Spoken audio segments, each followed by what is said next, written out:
C'est la tradition, chaque dimanche qui suit la sortie des épisodes, je me dois de vous livrer mes impressions et surtout une théorie qui pourrait arriver à l'avenir. Malheureusement, je me suis fait spoil assez bêtement en regardant le trailer Doku et comme happé par le moment, j'ai pas réagi assez vite. Alors au lieu de jouer à ce jeu d'hypocrite, je vais surtout m'attarder sur l'origine des Dofus de Tauros et sur la personne qui se cache derrière les portails qui relient le Nécromonde au monde des 12. Des théories qui ne sont pas forcément toutes de moi. Une de ces théories que je vais vous raconter provient d'un gardien du savoir, comme Todd les appelle, un grand fan de la série qui, comme tous les autres, nous ont rejoints sur le Discord. Alors si toi aussi t'as des théories à faire valoir ou que tu souhaites simplement discuter de Wakfu avec nous, rejoins-nous, le lien est en description. Bon, il est temps de commencer cette vidéo, place à mes théories et impressions suite à ces épisodes 7 et 8 de la saison 4 de Wakfu. Avant de commencer, je tiens à revenir sur mes propos. Ce vendredi, j'ai dit quelque chose comme commençant par la trame la moins intéressante. Et par là, je voulais dire par la trame la moins intéressante des deux histoires que ces épisodes développent. Pour moi, ces petits moments fillers chez les Perceval sont très précieux. Ils offrent enfin de la place au Krat de la famille Perceval grâce à un background passionnant autour d'Eva, ainsi qu'une vocation future pour Flopin. Des moments parfois touchants, surtout au début de l'épisode 8 où Evangeline lit la lettre de Flopin, avec ce qui semble être une rémanence de Flopin pour imager ses expressions. Un coup de génie qui fait mouche grâce aussi à la musique en fond et je tiens à le souligner. Wakfu a fait énormément d'efforts cette saison pour réussir à faire ressentir des émotions sur ces moments clés. C'était l'un des plus gros points noirs à mes yeux qui commençait à être corrigé dans la saison 3. Ils ont trouvé la recette pour que ça marche à chaque fois. Maintenant, je vous avoue que j'ai hâte de voir le résultat de l'entraînement de Flopin. Quel homme va-t-il devenir? Ce qui est certain, c'est que ce ne sera pas lui l'héritier de la lignée d'assassins. Peut-être même qu'elle s'éteindra avec cette génération pour devenir autre chose. Quelque chose qui est entre les mains de Flopin. Et même si c'est inévitable, je suis quand même sacrément triste de me dire qu'on n'aura plus ces petits moments entre Lélie et Flopin, et que Pain ne se souviendra très probablement pas de Flopin. Concernant Madagascar, je comprends maintenant bien mieux pourquoi il demande à Tristepin de s'en aller. Il a fait un sacrifice immense en respectant les dernières volontés de sa femme, des volontés qui l'ont obligé à laisser ses enfants à l'ancien roi Sadida pour qu'il n'apporte pas une vie pleine de dangers à ses filles. Au final, c'est Tristepin qui rentre dans la vie d'Eva et qui ramène une vie trépidante et pleine d'aventures à sa fille. Forcément, Tristepin est vu comme un obstacle à ses yeux au vu de la promesse qu'il a faite à sa défunte femme, mais personnellement, je trouve ça drôlement culotté de sa part. Qui a été là pour sauver Eva du Razortan? Qui l'a sorti de Rubulaxia et fait du bouche à bouche pour la réanimer? Qui lui a offert une vie de famille idyllique? Tristepin n'est pas la personne qu'on essaie de nous faire croire qu'il est. C'est un formidable héros, certes un peu macho et complètement débile, mais avec un cœur et un courage immense. Ceci dit, de l'autre côté, avec la famille Eliatrope, c'est une toute autre ambiance. On est dans de la jalousie, de la discorde, une famille dissonante à plein d'égards, et le pauvre Kilby en prend plein la figure. Son passé semble impossible à oublier pour Hugo et Adamai, et en même temps je les comprends. Il a voulu détruire le monde des 12 et a mis son peuple en danger d'extinction avec les méchasmes. D'ailleurs, vous l'aurez remarqué, ils ne font plus mention des méchasmes depuis cette saison. J'attendais que Hugo serve cet argument au moins une fois, mais il ne l'a jamais fait. Même Nora qui dit ne pas faire confiance à Kilby depuis qu'il en sortit de la dimension blanche n'explique pas pourquoi. En tout cas, il est clair que le Kilby actuel reste toujours le Kilby qu'on connaît, un peu fourbe sur les bords, mais il n'a plus du tout les mêmes motivations qu'autrefois. Et les Necrom sent un frein énorme à son envie de voyager dans le Cosmos. Qui plus est, ne l'oublions pas, Kilby se régale à découvrir des nouveautés, et celle-ci n'est pas en douter l'une des plus folles qu'il n'a jamais découvertes. Tu m'étonnes qu'il veut plonger dans le Nécromonde. Il a bien entendu son plan comme l'a dit la grande déesse, mais son cœur semble pur. Ce qui me conforte dans l'idée que ce qu'il cherche à réaliser pourra peut-être l'amener à faire 2-3 fourberies. C'est normal, on parle de Kilby, mais je ne pense pas que ça nuira à ses frères et sœurs. Kilby en l'oublie, mais il a eu 1000 occasions de tuer les Eliatrope et Hugo. Chose qu'il n'a jamais fait car il les aime, même si j'avoue que c'est compliqué à voir. J'ai bien aimé le petit dialogue qu'il a eu avec Hugo au début du combat où il demande ce qui a bien pu lui arriver ces dernières années pour devenir aussi méfiant. Preuve qu'on a un Hugo totalement inédit sur cette incarnation, et forcément Oropo y est pour beaucoup dans ce changement. Un Hugo qu'on a vu avec Alibert complètement perdu, qui est beaucoup trop obsédé par son frère Kilby pour y voir clair. Même quand Kilby lui explique par A plus B qu'il faut une source d'énergie démentielle pour tenir un portail entre deux mondes, il reste encore têtu. Un Hugo qu'on a vu capturé par Tauros,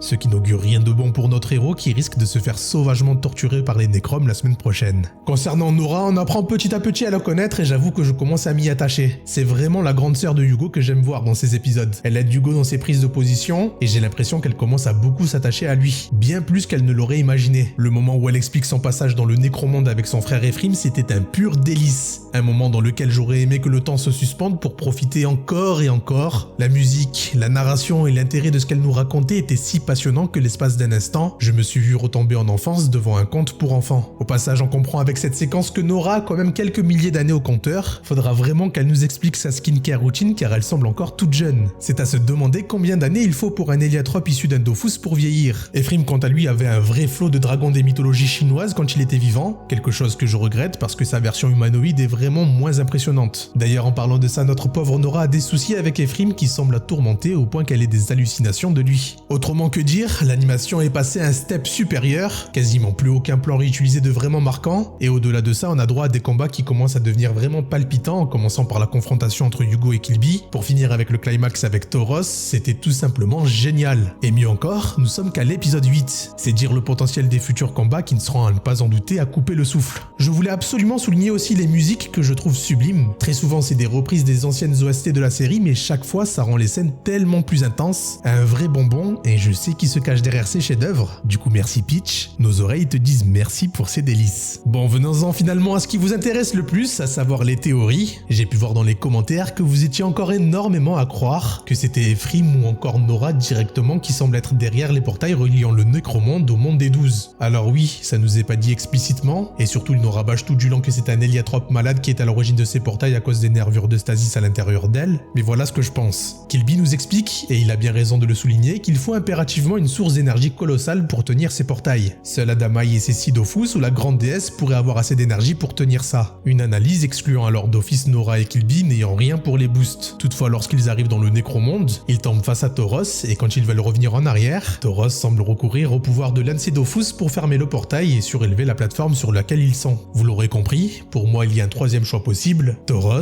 qui a les 6 Dofus du Necromonde pour lui donner assez d'énergie pour tenir ses portails. Mais je connais votre scepticisme. Là encore vous me direz sûrement, mais Tauros c'est un ancien héliatrope pour pouvoir faire ça ?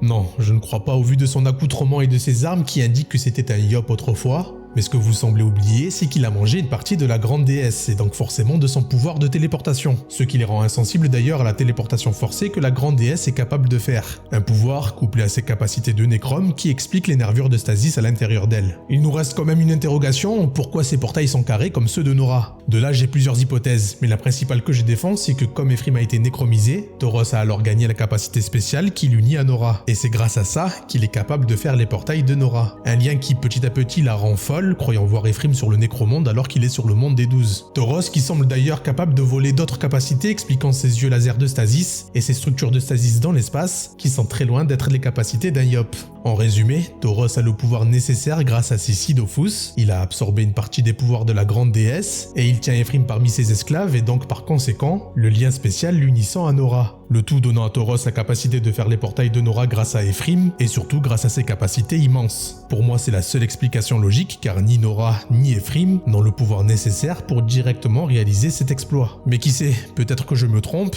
En tout cas si c'est le cas, j'espère qu'on aura des explications aussi solides que ceux que je viens de vous présenter. Concernant les Dofus de Tauros, là c'est un mystère terrible. Petit rappel avant pour ceux qui ne le savent pas. Les dieux ont besoin d'apporter l'harmonie au monde pour éviter la prolifération de monstres qui à terme éradiqueraient bon nombre de leurs fidèles. Du coup pour faire soi ils concevaient des Dofus grâce au familier dragon d'Osamodas qu'ils mettaient en lien avec les poupées de Sadida. De leur amour naissait alors un Dofus duquel sortait un nouveau dragon. Une théorie de Surali, un membre du Discord, indiquerait même qu'il y ait des chances que ces 6 Dofus pourraient provenir uniquement de Rotalstorm, expliquant pourquoi c'est le seul dragon qui semble être sous le contrôle de Tauros. Une théorie très intéressante que je voulais vous exposer, mais pour moi c'est tout autre chose qui m'intéresse. Tant bien même Tauros a pris possession de ces 6 Dofus, je veux savoir ce qui les a corrompus et donner à Tauros cet aspect effrayant, capable de néchromiser toute chose pour le mettre à son service comme Rotalstrom, le dragon fournisseur de Wakfu qu'il désigne comme étant son vieil ennemi. Autre chose, des dires de Nora, Tauros a réuni ces 6 Dofus avec des bonnes intentions et la grande déesse a voulu prévenir le destin du monde des 12 pour qu'un malheur de ce genre n'arrive pas. Un monde sans famine, ni maladie, un monde sans guerre. Réunissant alors tous ces indices, j'en viens à comprendre que le Necromonde était alors dans un état tel que la maladie, la famine et la guerre régnaient. Un monde rappelant fortement notre monde où la guerre, la famine et la maladie prolifèrent de plus en plus. Pour remédier à cet état critique, un héros s'est dressé pour que tout cela cesse. Ce héros, c'est Tauros Mordal qui réunira les 6 Dofus avec un seul souhait en tête, devenir le souverain ultime de ce monde pour que tous l'écoutent et ainsi stopper les guerres et organiser le monde pour sortir de cette impasse. Un souhait écouté qui a fait de lui le souverain d'un monde où désormais les habitants sont des nécromes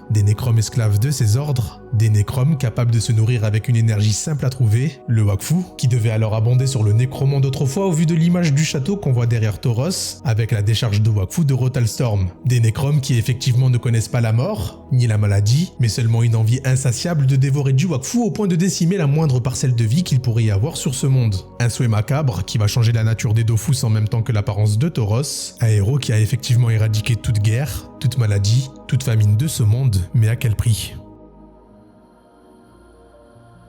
Voilà les amis pour mes impressions et mes théories sur Tauros.